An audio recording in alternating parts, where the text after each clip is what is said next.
A Democrat nightmare is coming true. The impeachment proceedings are backfiring and only making President Trump stronger. In this video, we're going to take a look at the increasing agreement that the Democrats' impeachment fiasco is actually backfiring on them big time, how it's actually unifying the Republican Party, and how it's causing more and more Republicans to galvanize around President Trump, making him the odds-on favorite for 2024. You are not going to want to miss this. Greetings, everyone. Dr. Steve here with you. Wonderful to be with you. As always, we're here to give you each and every single day conservative hope in the midst of these turbulent times by helping you to think better so you can feel better. So if you haven't already done so, you know what to do. Make sure to smack that bell and subscribe button. We would love to have you as a regular part of this channel. Also, for you Rumble fans, please make sure to go on over and subscribe to our brand new Rumble channel by clicking on that link below. And for you podcast fans, we're now one of the top 20 podcasts in the nation for political commentary. And with your support, we are fast going to make it to #1. So make sure to click on that link below. Sign up for our various podcast platforms. Now, before we dive in here, let's give a huge shout out to the sponsor of this video, and that is the makers of this awesome motion detector, ultra bright solar nightlight. You can install it quite literally anywhere because it's wireless, and you'll never need to worry about buying batteries because it's solar powered with a high powered battery storage pack. It's equipped with motion detectors, and it becomes an entertainment light for the patio or for the barbecue with a simple click of the button. And its motion detectors, well, they offer very effective deterrence against burglars. And best of all, you simply don't have to spend a fortune for any of it. If you click on the link below right now, you'll get 52% off as well as free shipping. So what could be better? Do not wait. Click on that link below or visit nightsolarlight.com and bring its light to the dark spaces in your home today. All right, gang, let's dive right in here. It is becoming increasingly apparent to more and more pundits that the impeachment circus is backfiring on the Democrats big time. Senator Lindsey Graham was on Fox News the other day, and look, if you want to know where things are going, okay, you got to listen to the more moderate Republicans and what they're saying out there. Forget the Mittens Romneys or the Susan Collins or the Lisa Murkowski. I mean, these people aren't even rhinos at this point. They are, I like to call them Diablos, okay? They are Democrats in all but labels, so forget them. What you want to do is listen to how the Lindsey Grahams and the Marco Rubios and the Mitch McConnells, listen to how they're talking. That's where things will most likely be going in the Senate over the next several weeks. So Lindsey Graham's on Fox, and he's asked about the state of the impeachment trial in the Senate. Now, again, keep in mind, just to put context here, Graham completely distanced himself from Trump and the deplorables after the Capitol building riots, all right? So keep in mind the context. He made it clear, what was it, 3 weeks ago or so, that he was done with Trump. He was done with the Trump movement, all right? So keep all of that in mind. So he's on Fox, or as we like to say on this channel, faux news.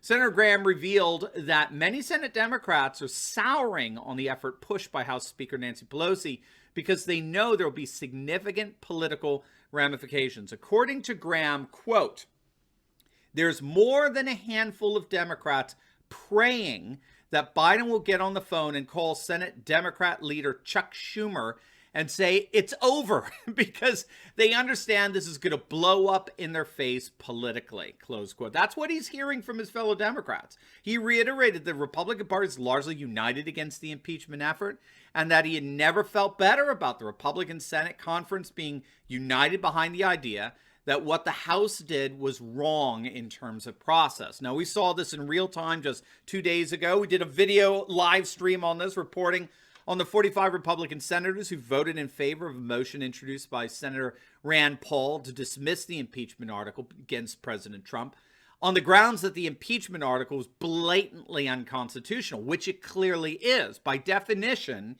you cannot impeach a person who is unimpeachable. You cannot, by definition, impeach a private citizen who does not currently hold public office. It's a contradiction in terms. Might as well be talking about married bachelors at this point. Now, I know they're trying to redefine impeachment as a tool to permanently exclude Trump from ever running for office again. But you know who put a fork into that? Marco Rubio. He was on Fox with Chris Wallace, who for some reason still has a career. I can think of a few people who have contributed more to the self-implosion of a news organization than Chris Wallace. But regardless, Rubio's on with Wallace, and Wallace, behind his usual smirk, asked Rubio about what he thought about the idea that Trump should be impeached simply to ban him from running for public office ever again. And Rubio gave the perfect response. He said, "I think that's an arrogant statement for anyone to make. Voters get to decide that. Who are we to tell voters who they can vote for in the future?" Now, gang, that's called populism. Who the hell are we, the members of the political class? Who the hell are we to tell the people, the American people, who they can or can't vote for? You see, this is backfiring all over the place. It's not just backfiring against the Democrats as a ridiculous waste of time. It's backfiring against them in terms of the very rationale they're using to justify this whole pathetic, unconstitutional fiasco. So you've got 45 Republicans, yes, including Mitch McConnell, voting to throw this whole thing out on the grounds that it's absolutely unconstitutional. You do, of course, have your 5 Diablos. I don't even think, again, they're not rhinos anymore, Republican in name only. I think that's too good for them. They are Diablos. They are Democrats in all but label, okay? So you've got 5. They're simply, they're not agreeing with this kabuki theater, right, that the Democrats are trying to pull off. They're actively participating. They've got starring roles in this kabuki theater. And those 5, of course, are Susan Collins, Lisa Murkowski, Mittens Romney, Ben Sassy Pants, and Pat Toomey. Toomey's not running for re-election in 2022 because he knows there's absolutely no way he can win. Ben Sassy Pants and Susan Collins were just re-elected, both of them, if I recall, in 2020. So I think it's only Lisa Murkowski that's up for re-election in 2022. So I certainly hope that Sarah Palin comes along and primaries her Diablo out of there. Mittens Romney won't be up for re-election to 2024, but I think their political careers are dead at this point, at least in terms of the party as a whole. But like I said, I think this whole impeachment fiasco is clearly backfiring, and it's backfiring in a number of ways. And that's what makes it the gift that keeps on giving. So first and foremost, the impeachment circus is backfiring, that it's making the Democrats look incredibly petty and vindictive, wasting taxpayer money on a silly witch hunt to settle their vendetta against Trump.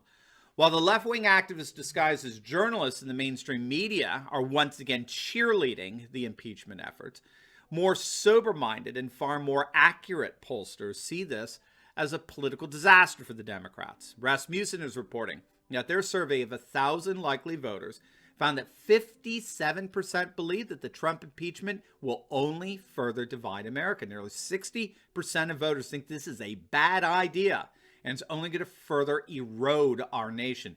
50% think the Senate should acquit President Trump.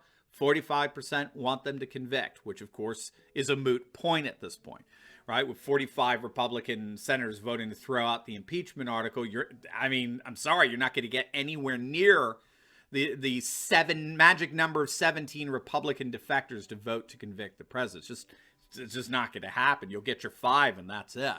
So this is backfiring against the Democrats politically, but it's also backfiring against them in terms of solidifying the Republicans. It's creating Republican solidarity. While Republicans obviously feel very betrayed by their leadership in terms of how they turned their backs on President Trump after November 3rd, nothing brings Republicans back together like insane Democrats trying to push their insanity on the rest of the nation. Just like what they did with the whole Brett Kavanaugh circus, as well as Trump's first impeachment, And so that reunification is ironically further galvanizing Republican support for the one and only Donald J. Trump. All right. How's that for unintended consequences, right? Before we get into that, I am so excited to announce we do have a brand new alt-tech directory guide called the New Conservative Survival Guide to Big Tech Censorship, which you can get absolutely free by clicking on the link below. This is a guide that's going to give you all of the alternative social media sites that you can go to that have all of your favorite independent content creators, but without any of the censorship that we're being exposed to by big tech. It's also going to give you insights into what scholars are calling an emerging post-Google age. It's absolutely free as an ebook download, and it's yours by simply clicking on the link below. So don't let big tech censors get in the way of your favorite content creators. Click on that link below and enjoy your survival guide to big tech censorship today. All right, so the polls are out for determining who are the more popular Republican contenders for 2024, and it's hardly surprising that President Trump is far and away the frontrunner for the next presidential election. According to the recent Morning Consult poll, President Trump runs away with it, with 42% support.